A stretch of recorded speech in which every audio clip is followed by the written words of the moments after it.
اللہ سبحانہ و تعالیٰ کے نام پاک سے آغاز جو بڑا مہربان نہایت رحم فرمانے والا ہے، اور کروڑوں درود و سلام ہمارے اور آپ کے آقا حضرت احمد مجتبیٰ محمد مصطفیٰ صلی اللہ علیہ وآلہ وسلم پر کہ آپ کی خدمت اقدس میں ہدایہ درود پیش کرنا اہل ایمان کے لیے دنیا اور آخرت میں کامیابی، بھلائی، فلاح، نجات اور بلندی درجات کا ذریعہ ہے۔ اللہم صلی علی سیدنا و مولانا محمد وعلی آل سیدنا و مولانا محمد وبارک وسلم۔ ناظرین محترم، السلام علیکم ورحمۃ اللہ وبرکاتہ۔ میں ہوں آپ کا میزبان محمد رئیس احمد، اور پیش کیا جا رہا ہے پروگرام روشنی سب کے لیے، اور آج بھی سیریز کا تیسرا پروگرام یعنی کہ حلال و حرام پر ہم نے بات کی۔ گزشتہ پروگرام اور گزشتہ سے پیوستہ دو پروگرامز میں آپ نے اسی موضوع پر ہماری باتیں سنی اور علماء حضرات کے کلمات سماعت فرمائے۔ آج بھی اسی موضوع کو کنٹینیو کریں گے، چونکہ موضوع چھوٹا نہیں ہے، موضوع کی وسعت اس بات کا ہم سے تقاضا کرتی ہے کہ اس پر بات کی جائے۔ حلال و حرام کے حوالے سے جو ہمارے ہاں تصور قائم ہے کہ صرف کھانے پینے کی چیزوں میں حلال و حرام کی تمیز ہونی چاہیے، باقی سب چیزیں چلتی ہیں اور باقی سب چیزیں اللہ کی بنائی ہوئی ہیں اور ہم استعمال کر لیں، اور خدا نخواستہ بعد میں ہمیں معلوم ہو جائے کہ جناب یہ چیز تو حرام تھی، آپ نے کیسے استعمال کر لی، تو ہم اللہ کی بارگاہ میں توبہ کر لیں گے، اگرچہ توبہ کے دروازے کھلے ہیں۔ لیکن ایک بندہ مومن کے لیے لازم و ضروری ہے کہ جو اس کو لائن آف ڈائریکشن دی گئی ہے، جو شرعی احکامات اس کو دیے گئے ہیں، اس کے مطابق اپنی زندگی گزارے۔ چونکہ ایسے شتر بے مہار کی طرح انسان کو اپنی زندگی نہیں گزارنی، کیونکہ ہر عمل کا ہمیں اللہ کی بارگاہ میں جواب دینا ہے، اور یہ تمام ہمارے اعمال و افعال جو ہیں وہ تحریر ہو رہے ہیں۔ اس کے بعد ان تمام اعمال و افعال کے بارے میں ہم سے باز پرس ہوگی۔ سزا و جزا کا جو تصور قائم ہے اسلام میں اور ایک مسلمان کا جس پر ایمان ہے، یہ اس بات کا تقاضا کرتا ہے کہ دنیا جو ہے وہ دارالعمل ہے، اس میں جتنے اعمال ہیں ہمارے وہ سارے جو ہیں وہ لکھے جا رہے ہیں، اور وہ ایسا نہیں ہے کہ آپ کوئی چیز کسی سے چھپ کر سکتے ہیں، لیکن اللہ رب العزت کی ذات تو ہر چیز دیکھ رہی ہے، اور وہ تمام چیزیں تحریر ہو کر ہمارے ساتھ جائیں گی اور اس کا ہمیں جواب دینا ہوگا۔ تو اس اعتبار سے آج ہم بات کریں گے انتہائی اہم موضوع، اس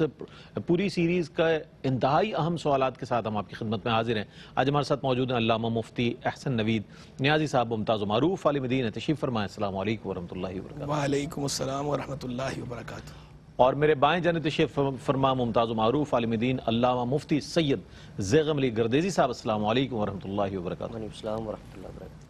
اچھا حضرت، اسلام میں جو حلال کا تصور ہے وہ اختیاری ہے یا لزومی ہے؟ کہ یہ جس طرح پرچے دیتے ہیں ہم، اس میں بعض اختیاری ہوتے ہیں، بعض جو ہیں وہ لازم و ضروری ہوتے ہیں، اسی طرح جو احکام شرعی ہیں حلال و حرام کے حوالے سے، اس کے حوالے سے میں نے آسان اس لیے کر دیا کہ دیکھنے والوں کے لیے۔ جی فرمائیے۔ بسم اللہ الرحمن الرحیم، صلی اللہ علیہ حبیبی محمد وعلی آلہ وصحبہ بارک وسلم۔ رئیس بھائی، بالکل کیٹاگوریکلی حلال و حرام کو واشگاف الفاظ میں واضح کر دیا گیا ہے قرآن و سنت میں، اور اسلام کے جو اصول ہیں غیر متبدل اٹرنل احکام موجود ہیں، حلال کے حوالے سے بھی حرام کے حوالے سے بھی، اور جتنے بھی مکلف ہیں یعنی جو بھی عاقل اور بالغ ہیں، ایک وہ بندہ کہ جس کی عقل سلامت ہے، دوسرا وہ بندہ جو بالغ ہے، عاقل و بالغ جو بھی ہے وہ مکلف ہے، اس مکلف کے لیے حلال و حرام کو بالکل واضح کر دیا گیا ہے، کرسٹل کلیئر ہے۔ تو جو حلال ہے وہ حلال ہے، جو حرام ہے وہ حرام ہے۔ اس میں بندے کو کوئی اختیار نہیں دیا گیا، کوئی آپشن نہیں ہے، یعنی یہ بندے کے لیے لزومی ہے، کمپلسری ہے،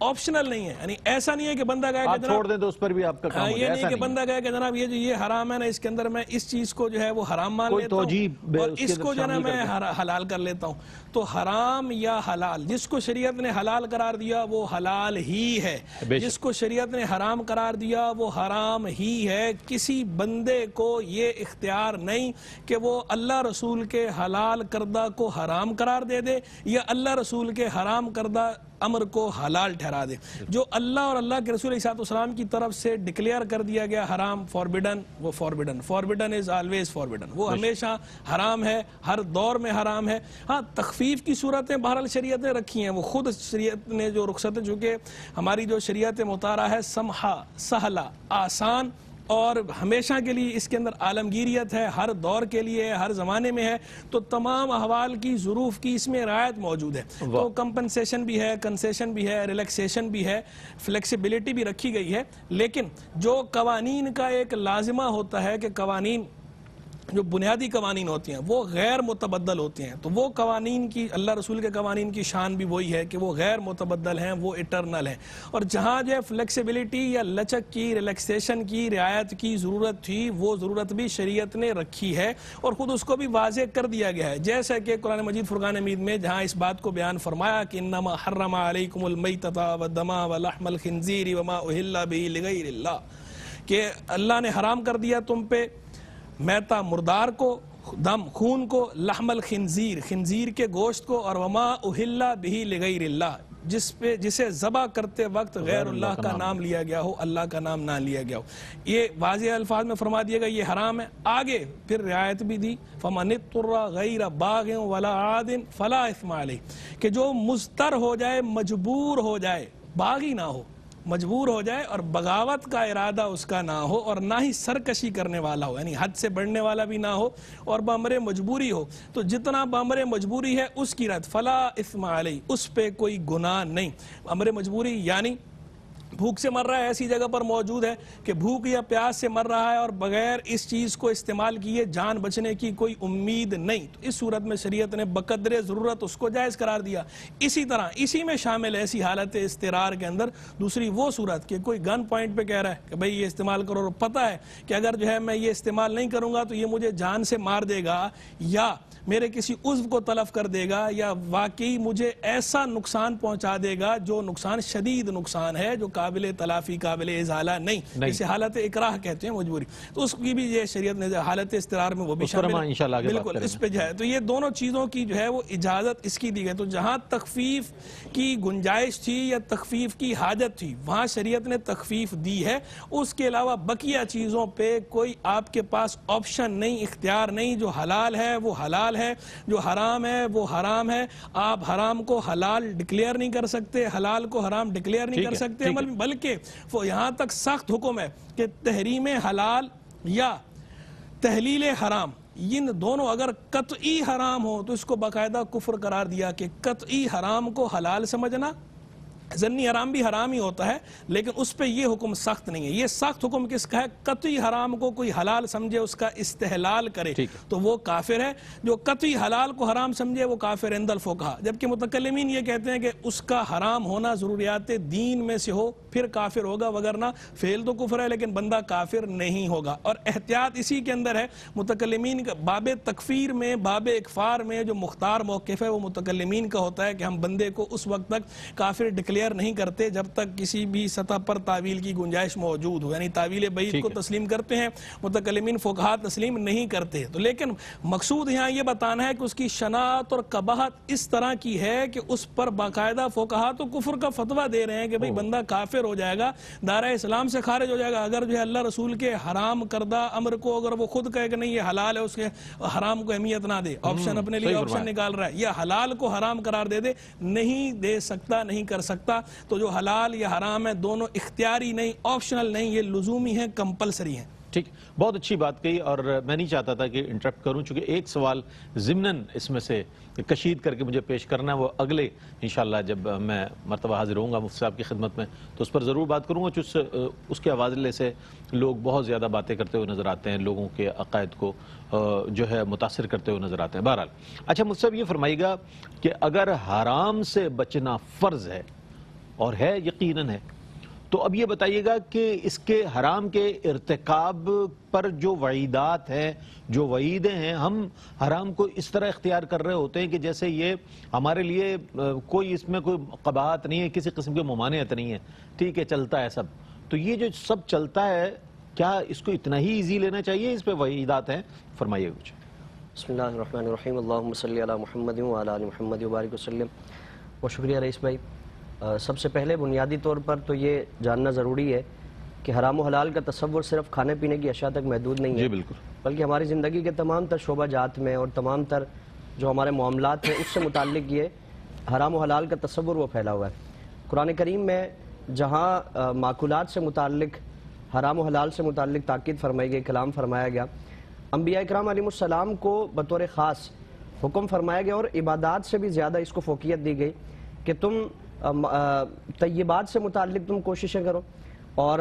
حلال سے متعلق کسب حلال کرو, کوشش کرو. اور پھر اس کے بعد متصلاً اللہ رب العالمین نے عبادات کی تاکید فرمائی، یا ایھا الرسل کلوا من الطیبات واعملوا صالحات، کہ اے رسولان اعظام پاکیزہ چیزیں کھاؤ، حلال چیزیں کھاؤ، طیب چیزیں کھاؤ، پھر فرمایا کہ واعملوا صالحات، یعنی ان آیات بینات سے اور جو تاکیدات ہے اس سے یہ صاف واضح پتہ چلتا ہے کہ عبادات سے بھی زیادہ مقدم فرمانے کی وجہ یہ ہے کہ جب اگر حلال چیزیں اور جو غذا ہے وہ پاکیزہ ستھری چیزوں سے متعلق ہوگی تو پھر اللہ رب العالمین عبادات بھی قبول فرمائے گا، اس کی حلاوت و لذت بھی عطا فرمائے گا۔ اسی کے ساتھ ساتھ جہاں تاکیدات فرمائی، مذمت بھی بیان فرمائی گئی اور اس کی ممانعت بیان فرمائی گئی، احادیث میں انتہائی سخت آپ صلی اللہ علیہ وسلم نے وعید فرمائی۔ قرآن کریم میں ایک آیت مبارکہ میں اللہ رب العالمین نے معقولات سے متعلق بھی اور معاملات سے متعلق بھی اہل ایمان کو تاکید فرمائی کہ یا ایھا الذین آمنوا لا تأکلوا اموالکم بینکم بالباطل، اے ایمان والو باطل طریقے سے آپس میں ایک دوسرے کا مال نہ کھاؤ، الا ان تکون تجارتا عن تراض منکم، لیکن یہ کہ تم تجارت سے باہمی رضامندی سے ایک دوسرے سے مال تم کماؤ، ایک دوسرے سے مال تم حاصل کر سکتے ہو، وہ جو ایک کاروبار ہے، لین دین کے معاملات ہیں۔ اچھا میں یہ چاہتا تھا کہ آپ اس آیہ مبارکہ کا ترجمہ بیان فرما دیں تاکہ پھر میں وقفہ لے لوں، وقفے کے بعد جب لوٹیں گے تو اس کی تفصیلات انشاءاللہ بیان فرمائیں گے۔ مفتی صاحب آپ ہمارے ساتھ رہیے گا۔ جب حرام کے حوالے سے فرمایا گیا کہ اس سے بچنا فرض ہے تو اس کے ارتکاب کے حوالے سے جو وعیدات ہیں اس کا بیان فرما رہے تھے مفتی صاحب، میں چاہوں گا اس کو کنٹینیو کریں۔ اس میں سورہ نساء میں اللہ رب العالمین نے تاکید فرمائی کہ لا تأکلوا اموالکم بینکم بالباطل،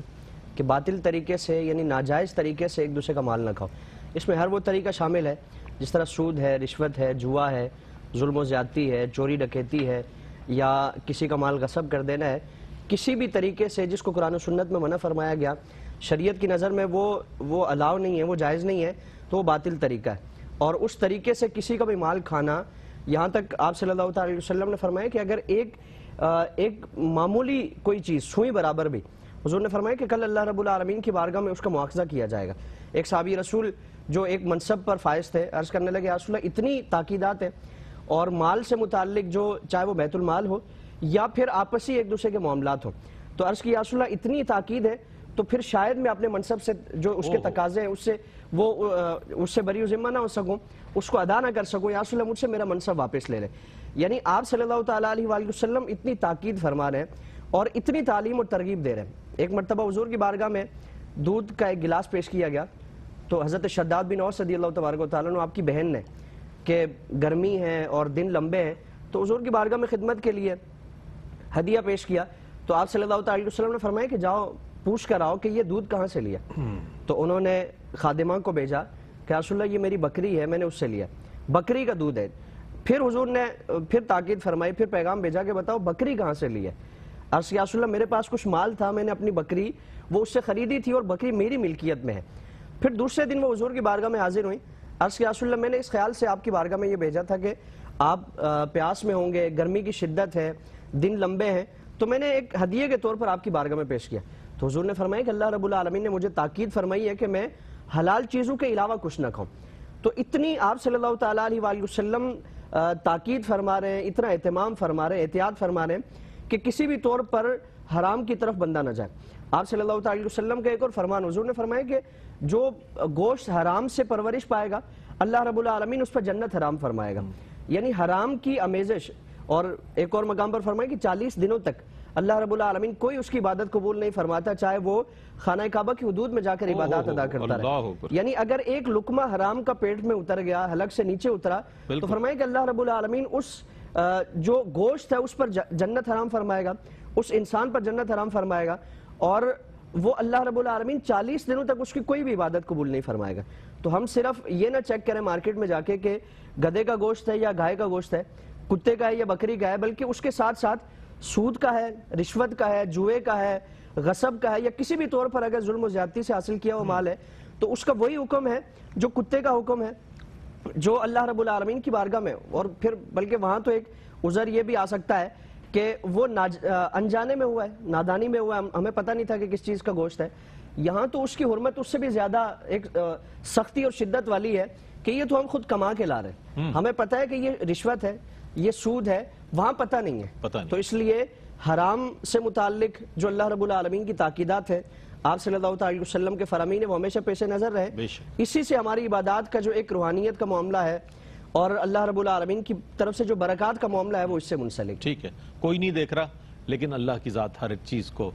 دیکھ رہی ہے، اور اس کا ہمیں اس بات کا احساس ہر لمحے ہونا چاہیے کہ ہمیں اپنے عمل کا اللہ کی بارگاہ میں جواب دہ ہونا ہے. میں نے جو گزشتہ سوال کے حوالے سے میں نے عرض کیا تھا کہ ایک سوال کشید کر کے، چونکہ اس حوالے سے کہا جاتا ہے جناب آپ ربیع الاول کا کھانا کھا رہے ہیں تو اس پر وہ جو جانور ذبح ہو رہے ہیں تو وہ غیر اللہ کے نام پر، 11ویں کا ہے تو وہ غیر اللہ کے نام پر، چھٹی شریف کا ہے تو وہ غیر اللہ کے نام پر، اس طرح لوگوں کو جو ہے نا وہ کنفیوز کیا جاتا ہے. علماء حضرات کی خدمت کیا غیر اللہ کے حوالے سے میں چاہوں گا یہ بات بہت آتی ہے. دوسری بات جو اصل سوال ہے اس موضوع کا وہ یہ ہے کہ کیا زمان و مکان کی تبدیلی جو یہ شرعی احکامات ہے اس پر اثر انداز ہوتی ہے؟ میں چاہوں گا دونوں کے جوابات نائب. لیکن اس میں پہلی بات جو آپ نے کی نا غیر اللہ کے نام پر جو ہے وہ کھانے والی ذبیحہ والی، تو اس کے بارے میں پہلے تو یہ سمجھ لیا جائے کہ وَمَا أُحِلَّ بِهِ لِغَيْرِ اللَّهِ فرمایا گیا، یعنی جس پر وقت ذبح غیر اللہ کا نام لیا جائے. تو کہا جاتا ہے بسم اللہ اللہ اکبر جب کہہ دیا گیا تو اللہ ہی کا نام لیا گیا ہے، وقت ذبح غیر اللہ کا نام نہیں لیا جا رہا ہوتا، کہیں نہیں لیا. تو رہ گئی بات جب یہ کہا جاتا ہے کہ جناب یہ حضور جان عالم علیہ السلام کے نام کا بکرا ہے یا گائے ہے یا غوث پاک کے نام کی ہے یا خواجہ صاحب کے نام کی گائے یا بکرا ہے یا داتا صاحب کے نام کی گائے یا بکرا ہے، تو اس کا مقصود صرف اتنا ہوتا ہے کہ یہ جو ہم ذبح کر کے خود کھائیں گے یا لوگوں کو کھلائیں گے تو اس سے جو ثواب ملے گا وہ ثواب ہم داتا صاحب کو ایصال کریں گے، وہ ثواب ہم خواجہ صاحب کو ایصال کریں گے. تو ایصال ثواب اپنی جگہ بالکل درست ہے. ایصال ثواب کی تو خود قرآن و سنت میں واضح نصوص موجود ہیں، اس کا کھانا بھی جائز ہے، یہ اس میں شامل نہیں. اور باقی پھر بھی مزید تفصیلات کوئی اگر جاننا چاہتا ہے اس کے حوالے سے مطمئن ہونے کے لیے، اعلی حضرت امام اہل سنت امام احمد رضا خان رحمہ اللہ کا پورا ایک رسالہ اس پہ موجود ہے، اس کا نام ہے سبل الاصفیاء فی حکم الذبح للاولیاء. اولیاء کے نام پر جو جانور ذبح کیا جاتا ہے اس کے حکم کے بارے میں، اصفیاء کے راستے، اصفیاء کے طریقے.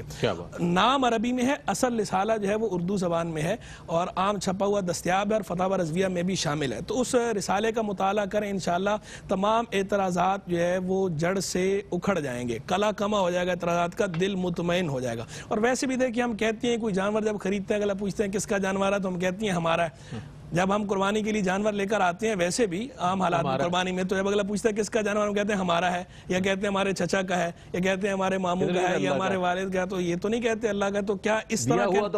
دیا بے شک اللہ ہی کا ہے، اور جو ذبح ہونا ہے ذبح بھی اللہ کے نام پر ہونا ہے، اللہ کی راہ میں ہونا ہے. لیکن مقصود وہاں پر کیا ہوتا ہے کہ بھئی یہ قربانی ہم کر رہے ہیں، ہماری طرف قربانی ہماری طرف سے ہے، یہ قربانی ہمارے چچا کی طرف سے ہے، یہ قربانی ہمارے ماموں کی طرف سے ہے یا فلاں رشتہ دار کی طرف سے ہے. تو جس طرح یہ کہنے سے وہ جانور حرام نہیں ہو جاتا، تو اسی طرح داتا صاحب کا نام استعمال کر لیں گے یا خواجہ صاحب کا استعمال کر لیں گے تو مطلب یہ ہے کہ یہ جو ہم قربانی کریں گے یا جو یہ ہم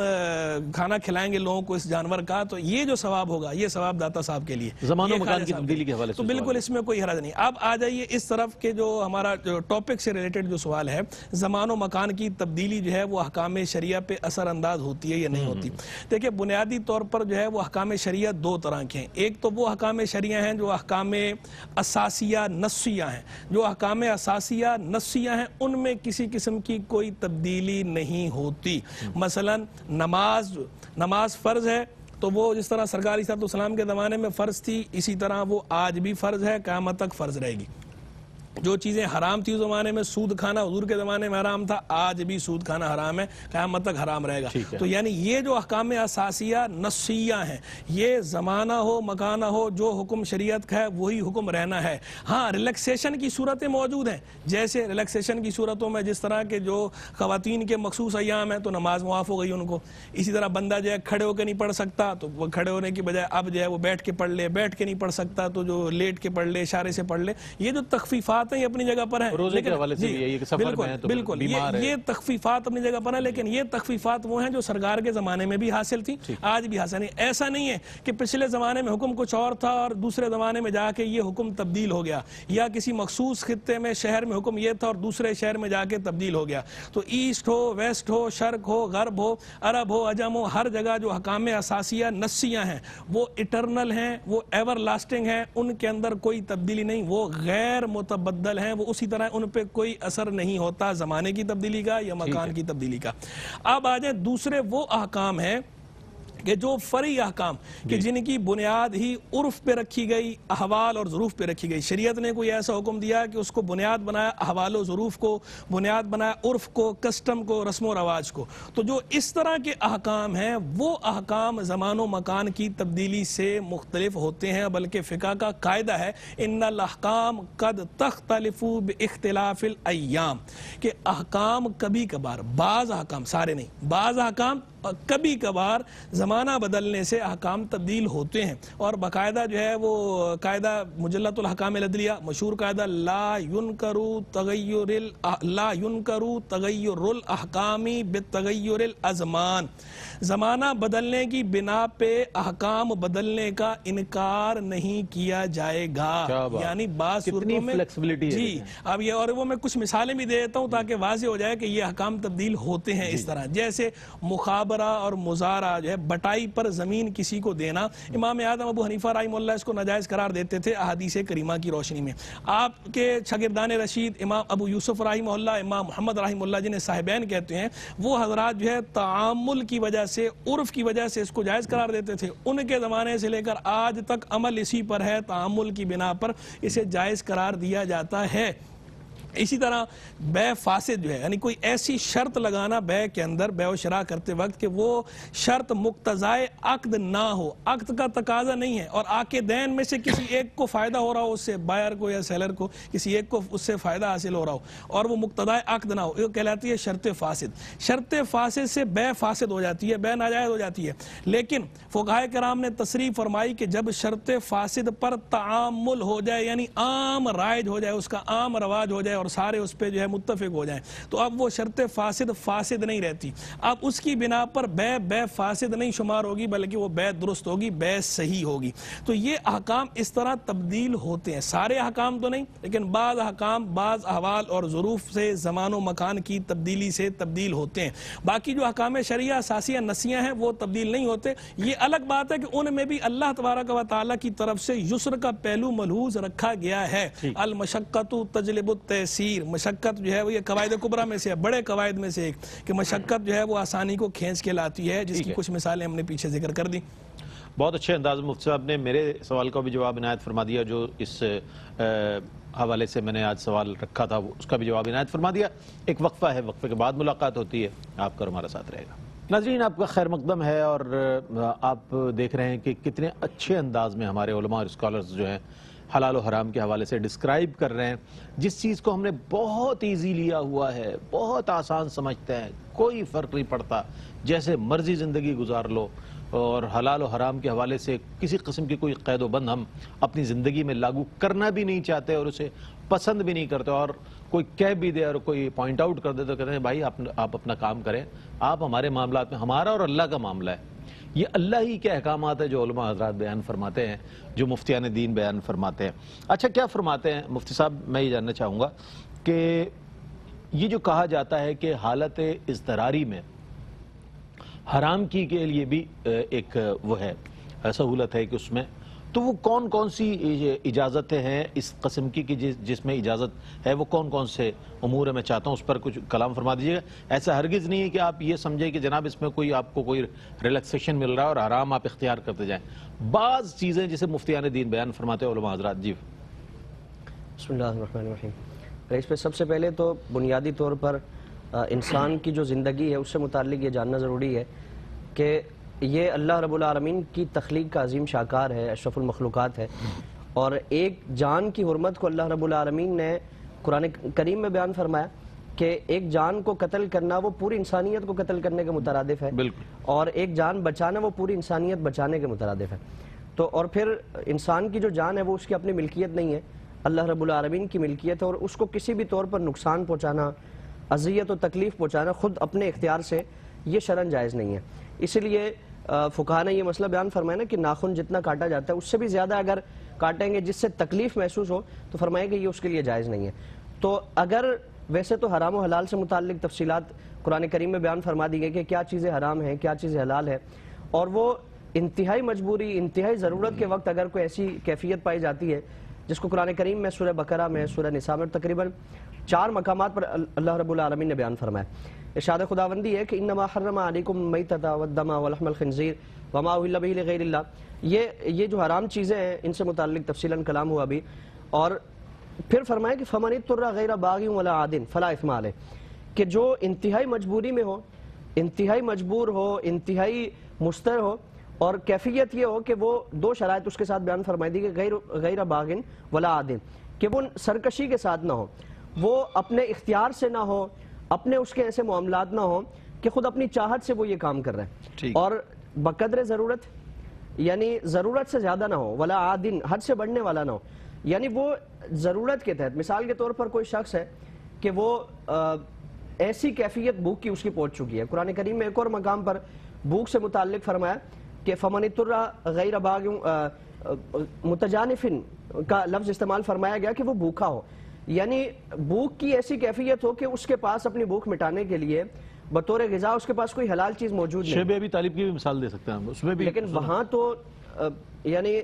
اگر کوئی صورت بنتی ہے جیسے چمڑا وہاں اس کو نرم کر کے بطور غذا استعمال کیا جاتا تھا, ایسی کوئی صورت بھی موجود نہیں ہے. ایسی کوئی صورت بھی موجود نہیں ہے کہ جہاں کسی بھی طور پر حلال چیز کے ذریعے غذا حاصل کرنے کی کوشش کی جائے. تو پھر فرمایا کہ بقدر, اور پھر کیفیت یہ ہو کہ مرگ کی کیفیت آ جائے, نزا کی کیفیت آ جائے, اور نکاحت اور کمزوری ایسی ہو کہ اگر کسی بھی چیز کو اگر نہ بطور غذا استعمال کیا گیا تو وہ موت کے منہ میں چلا جائے گا. تو اب بقدر ضرورت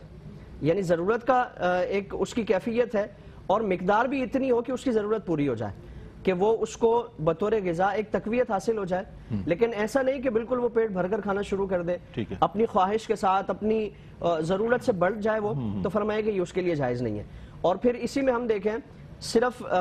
یعنی استرار کی کیفیت قرآن نے بیان فرمائی, اس کے علاوہ کوئی صورت جائز کوئی نہیں. اور صورت جائز اگر انتہائی ضرورت کہ اگر حلال کے ذریعے وہ صورت پوری نہ ہو سکے, اس صورت کا حصول ممکن نہ ہو سکے, تو پھر اس کی طرف جائیں گے. الکوہل کا استعمال ادویات میں عمومی طور پر ہوتا ہے, اور جان بچانے والی جو ادویات ہیں ان کے حوالے سے ظاہر ہے ایک وہ ہوتا ہے کہ یہ دے دی جائے دوا تاکہ مریض شفا یاب ہو جائے. ایسی صورت میں بھی تو کچھ فرمائیے گا. الکوہل سے متعلق تو علماء کا اختلاف ہے, اور اس میں بہتر یہ ہے کہ ہم اس سے گریز کریں. علماء کا اس میں شدید اختلاف ہے, بہتر یہ ہے کہ ہم اس سے گریز کریں. اگر کوئی استعمال کر لیتا ہے تو اس پر وہ حرام کے جو احکامات ہیں, وہ یہ نہ کہے کہ یہ میری دوا ہے میں دوا کے طور پر استعمال. لیکن دوائی میں اگر حرام چیز سے متعلق وہ دوائی کی آمیزش والی حرام کی آمیزش والی دوا ہے, تو پھر آپ صلی اللہ علیہ وسلم نے اس سے بچنے کا حکم فرمایا. اس میں بھی علماء کا اختلاف ہے, لیکن انتہائی ضرورت کے وقت اگر کیفیت یہ آ گئی ہے تو پھر اس کا استعمال بقدر ضرورت, علماء نے اس کو جائز بھی لکھا ہے, لیکن اس سے بچا جائے. آپ صلی اللہ علیہ وسلم کے واضح فرامین بھی موجود ہے کہ اللہ رب العالمین نے حرام میں تمہارے لیے شفا نہیں رکھی, ہر بیماری کے ساتھ اللہ رب العالمین نے اس کا علاج بھی اتارا ہے. تو حرام سے بچا جائے, حلال کو بطور علاج استعمال کیا. بہت اچھی بات ہے. اچھا, اب جو سوال ہے نا وہ سمجھ لیں کنکلوژن ہے اس پوری سیریز کا, اور اس پوری سیریز کا کنکلوژن اس حوالے سے ہے کہ آپ کے سامنے ایک اس طرح کا فارمولہ, اس طرح کی ڈائریکشن, اس طرح کے کلمات آپ کے سامنے آئیں گے کہ آپ اس کو سامنے رکھتے ہوئے کون کون سی چیزیں حلال ہیں, کون کون سی چیزیں حرام ہے, اسلام نے اس کا کیا ضابطہ دیا ہے, اس چیز کو پرکھنا, جاننا, اس پر عمل کرنا بحیثیت مسلمان ہمارے لیے لازم و ضروری ہے. کیا اسلام نے ضابطہ دیا ہے حلال اور حرام کی تمیز کرنے کا, تاکہ ہر شخص آج ہی سے تنہائی میں بیٹھ کر اس بات کا تعین کرے کہ آیا اس نے ماضی میں زندگی میں کیا کیا امور انجام دیے, اور اس میں سے کون سے ایسے امور تھے جو شرعی احکامات کے مطابق تھے اور کون سے اس سے متصادم تھے. کیا فرمائیے گا؟ پہلے تو میں تھوڑا ذرا الکوہل اور اسپرٹ کے حوالے سے گفتگو کر دیتا ہوں تاکہ جو کنفیوژن کسی قسم کا نہ ہو, کوئی ابہام نہ رہے, ایک بالکل واضح صورت سامنے آ جائے. دیکھیں, الکوہل اور اسپرٹ ان دونوں کا جو استعمال ہے, یہ استعمال امام محمد رحمہ اللہ کے فتوے کی روشنی میں درست نہیں, جبکہ امام ابو یوسف رحمہ اللہ اور امام اعظم ابو حنیفہ رحمہ اللہ ان کے فتوے کی روشنی میں اس کا قلیل استعمال درست ہے. اب جن صورتوں میں عموم بلوہ ہو گیا، عموم بلوہ کا مطلب یہ ہے کہ وہ عوام و خواص اس میں مبتلا ہو گئے، بہت زیادہ رائج ہو گئی، تو عموم بلوہ کی وجہ سے بھی فتویٰ تبدیل ہوتا ہے۔ ویسے ہمارے فقہ حنفی میں فتویٰ اصل میں امام محمد کے قول پر ہے، لیکن جن صورتوں میں عموم بلوہ ہو گیا ہے ان صورتوں میں فتویٰ اصل مذہب پر ہے، اور اصل مذہب کس کا تھا؟ امام اعظم حنیفہ رحمہ اللہ کا اور امام ابو یوسف رحمہ اللہ کا۔ وہ عموم بلوہ والی صورتیں کیا ہے؟ جیسے یہ دواؤں میں الکوہل کا استعمال جو ہے اس میں عموم بلوہ ہے، پرفیوم جو ہے، خوشبو، اس میں جو ہے استعمال جو ہے یہ عموم بلوہ ہے، اسپرٹ کا، اسی طرح وارنش کا، یہ جو چیزیں ہمارے ہاں جو فرنیچر یوز ہوتا ہے، فرنیچر پہ جو پالش میں یوز ہوتا ہے، یہ عموم بلوہ ہے۔ ان چیزوں میں عموم بلوہ ہے، تو جن چیزوں میں عموم بلوہ ہے ان چیزوں میں فتویٰ امام ابو یوسف رحمہ اللہ اور امام اعظم ابو حنیفہ رحمہ اللہ کے قول پر ہے، امام محمد کے قول پر نہیں، اور اصل مذہب وہی ہے، اور اس بات پر تقریباً اب اس وقت تقریباً اس پر اتفاق ہے کہ فتویٰ اس صورت میں اس پر ہے۔ تو لہذا جو ہے اگر کوئی بیمار ہوتا ہے اور بیمار میں دوائیں لیتا ہے، بالخصوص یہ ایلوپیتھک دوائیں جو ہے، تو شاید ہی کوئی دوا ایسی ہوگی ایلوپیتھک کہ جو الکوہل سے خالی ہو، تقریباً سب میں ہی ہوتی ہیں، لیکن وہ بہت معمولی سی مقدار ہوتی ہے، اور وہ بھی اس کی بھی وہ حیت خیر تبدیل ہو ہی چکی ہوتی ہے، تو اس میں کسی قسم کا کوئی حرج نہیں ہے، بے دریغ اس کو استعمال کر سکتے ہیں، کوئی اس میں پرابلم نہیں۔ اب آ جائیں اس بات کی طرف کہ جو آپ نے یہ کہا کہ شریعت مطہرہ نے ضابطہ کیا رکھا ہے حلال یا حرام کے حوالے سے۔ کل بھی ہم نے اس پہ گفتگو کی تھی کہ کھانے پینے کو جب ہم دیکھتے ہیں، کھانے پینے کے اندر ابھی حلال و حرام کا ضابطہ کل بھی بیان ہوا تھا، لباس کے حوالے سے بھی بیان ہوا تھا۔ کھانے پینے والا دوبارہ تھوڑا واضح کر دیتا ہوں، لباس والے کو بھی جو ہے وہ ضمناً ایڈریس کر دیتا ہوں۔ کھانے پینے والے کے اندر جو ہے وہ دیکھیں، کل بھی اس پہ ہم نے بات کی تھی کہ وہ چیزیں جن میں ضرر ہو، جو نقصان دہ ہوں، چاہے وہ ضرر فزیکلی ہو چاہے مینٹلی ہو، یعنی وہ ضرر انسان کی باڈی کو، جسم کو ہو، یا انسان کی دماغ کو، انسان کی عقل کو ضرر پہنچائے، جو چیز ضرر پہنچائے اس کو ناجائز قرار دیا گیا۔ دوسرا وہ چیز خبیث یعنی جس سے انسان کی طبیعت گھن محسوس کرے، کراہت محسوس کرے، اس کو جو ہے وہ ناجائز قرار دیا گیا۔ اور جانوروں کے اندر بھی باقاعدہ ضابطہ کل بھی بیان ہوا تھا، دوبارہ بیان کرتے ہیں۔ دوبارہ دہرانا میں کہہ رہا تھا، یہ بھی واضح کر دیتا ہوں اصلاح کے لیے کہ میں کہنے لگا دوبارہ دہرایا ہی جاتا ہے، بالکل اچھا، یہ دوبارہ اور جو ہے دہرانا اس کے ساتھ استعمال کرتے ہیں، یقین کے ساتھ، تو دوبارہ دہرانا صحیح نہیں ہے، دہرانے میں دوبارہ کا مفہوم آ رہا ہے، ایک ہی بات ہے، تو دوبارہ نہیں کہا جائے گا، دہرا دیتا ہوں یا دوبارہ کہہ دیتا ہوں۔ تو حضور جان عالم علیہ السلام کے حوالے سے باقاعدہ حدیث موجود ہے کہ نہا رسول اللہ صلی اللہ علیہ وسلم عن اکلی کلی ذی ناب من السباع و ذی مخلب من الطیر۔ سیدنا رسول اللہ علیہ السلام نے ہر نوکیلے دانت والے درندے سے منع فرمایا کھانے سے، اور پنجے والے پرندے سے منع کیا کہ وہ پرندہ جو پنجے سے جھپٹ کر شکار کرتا ہو، پنجہ جو ہے پنجے سے جھپٹ کر شکار کرتا ہے، جیسے شکرا، باز، چیل، عقاب، یہ جانور جو ہیں، یہ پرندے جو ہیں، یہ پرندے کھانا جائز نہیں، ان کا گوشت حلال نہیں، یہ معقول اللحم نہیں ہے۔ اور جانوروں کے اندر جو ہے جو نوکیلے دانت والے ہیں، جیسے شیر ہے، چیتا ہے، گیدڑ ہے، گدھ ہے، یہ جانور جو ہے وہ حلال نہیں۔ تو یہ ضابطہ آ گیا، وجہ بھی آ گئی، وجہ کیا ہے؟ ضرر، اور یہ جو جانور جن کے اندر مذموم اوصاف ہیں، اچھا ان میں حکمت بھی ہے، حکمت یہ ہے کہ چونکہ ان کے اندر اوصاف پائے جاتے ہیں، ذمیم اوصاف، مذموم اوصاف، اور غذا جو بندہ استعمال کرتا ہے وہ جزو بدن بنتی ہے، اس کے اثرات انسان کی طبیعت پر آتے ہیں، انسان کی فطرت پر پڑتے ہیں، عادات انسان کے اندر وہ بہیمانہ عادات آتی ہیں، یہ حکمت بھی ہے ان کی ممانعت کی، تو اس وجہ سے جو ہے شریعت مطہرہ نے ان چیزوں سے منع فرمایا ہے۔ ٹھیک ہے، میں بہت شکریہ ادا کروں گا مفتی صاحب، وقت ہوتا تو مزید تفصیلات ہم شامل کرتے، لیکن ایک محدود وقت میں ہمیں ایک مخصوص وقت میں اس پروگرام کو کرنا ہوتا ہے۔ آپ کی آمد کا بھی بہت شکریہ ادا کروں گا مفتی صاحب، آپ تشریف لائے، مفتی صاحب آپ تشریف آوری کا۔ میں آپ سے درخواست کروں گا کہ ہمارے انتہائی محترم المقام واجب الاحترام جناب علامہ مفتی محمد سہیل رضا امجدی صاحب کی والدہ ماجدہ جو ہیں علیل ہیں آج کل، ان کی صحت کے لیے دعا فرمائیں کہ اللہ تعالیٰ ان کو صحت و تندرستی عطا فرمائے اور ان کا سایہ سلامت رکھے۔ اور اسی طرح شیخ قرم صاحب ہیں، ڈنمارک میں ہوتے ہیں، آج کل علیل ہیں اور ٹرانسپلانٹیشن ہے ان کا، اس کے لیے دعا کیجیے گا کہ اللہ تعالیٰ انہیں بھی صحت کاملہ اور عاجلہ عطا فرمائے۔ یہ جو جتنی باتیں کہی گئی ہیں یہ صرف کہنے سننے کی حد تک نہیں ہے، بلکہ اسے ہمیں اپنی زندگی میں شامل کرنا ہے، اسلام کی اس روشنی کو اپنی زندگی میں شامل کر کے اپنے سیرت و کردار کو روشن کرنا ہے، جو تعلیمات ہمارے لیے آئی ہیں، اغیار کے لیے نہیں ہے، مسلمانوں کے لیے احکامات ہیں، تاکہ ایک بہترین مسلمان جو ہے معاشرے میں ایک بہترین فرد نظر آئے۔ اسی پیغام کے ساتھ اپنے میزبان محمد رئیس احمد کو اجازت دیجیے، اللہ حافظ۔ ناظرین، اگر آپ ایسی ہی مزید ویڈیوز دیکھنا چاہتے ہیں تو ہمارا ARYQ-TV کا چینل سبسکرائب کیجئے اور بیل آئیکن کا بٹن دبانا نہ بھولیے تاکہ آپ سے کوئی پسندیدہ پروگرام مس نہ ہو جائے.